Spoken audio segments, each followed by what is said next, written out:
তেলের মধ্যে জিরে ফোড়ন দিয়েছি, আর এই দেখো গাঠি কচুগুলো ভালো করে ভেজে নিলাম। এখন কি করব, টমেটো আদা গ্রেট করে রেখেছি আর লঙ্কাটা দিয়ে দিলাম। ভালো করে কষিয়ে জল দিয়ে দেব। সোজা, একেবারে সোজা সবটা রান্না। লবণ আগে দিয়েছি, এবার শুধু হলুদটা দিলাম। এবারে একটু জিরের গুঁড়ো দিলাম। এবারে একটু কাশ্মীরি লঙ্কার গুঁড়ো দিলাম। ব্যাস, কারণ কচু তো একটু ঝাল টাল না হলে ভালো লাগে না, ওই জন্য একটু কাশ্মীরি লঙ্কার গুঁড়োটা দিয়ে দিলাম এর মধ্যে। অতি সহজে কিভাবে রান্না করা যায় সেটাই তোমাদের সঙ্গে শেয়ার করছি। দেখো ভালো করে কষানো হয়ে গেছে, একটু তেলটা বেশি দিই আমি। আর এবারে জলটা দিয়ে দেবো। ব্যাস, জলটাও দিয়ে দিলাম।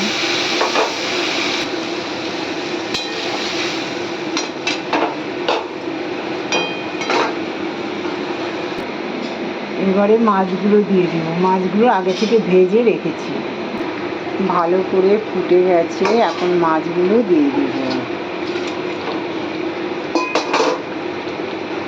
এখন মাছগুলো দিয়ে দিয়েছি।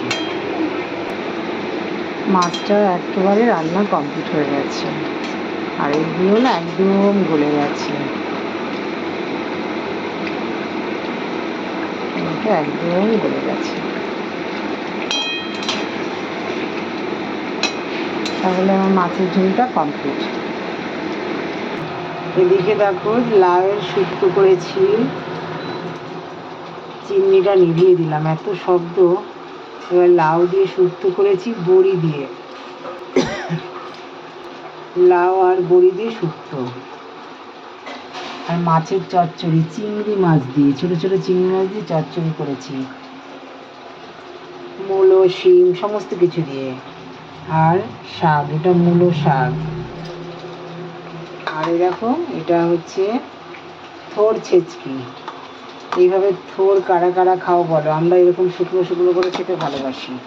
অনেক রকম করেই অনেকে রান্না করে, তার জন্য কোনো ব্যাপার না। এই হয়েছে আজকে শিপ্রা দিদির রান্না। আর ডালটাও দেখিয়ে দিই।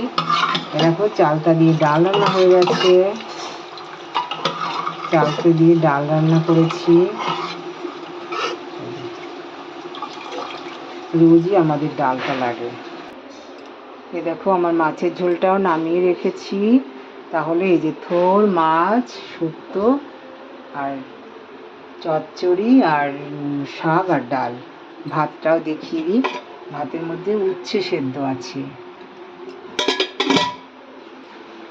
এই হয়েছে আজকে শিপ্রা দিদির রান্না। কেমন হয়েছে বলবে, আর সবাই চলে আসো। খেয়ে ভালো লাগলে তারপরে লাইক কমেন্ট করো। অনেক অনেক শুভকামনা রইল আমার সকল বন্ধুদেরকে।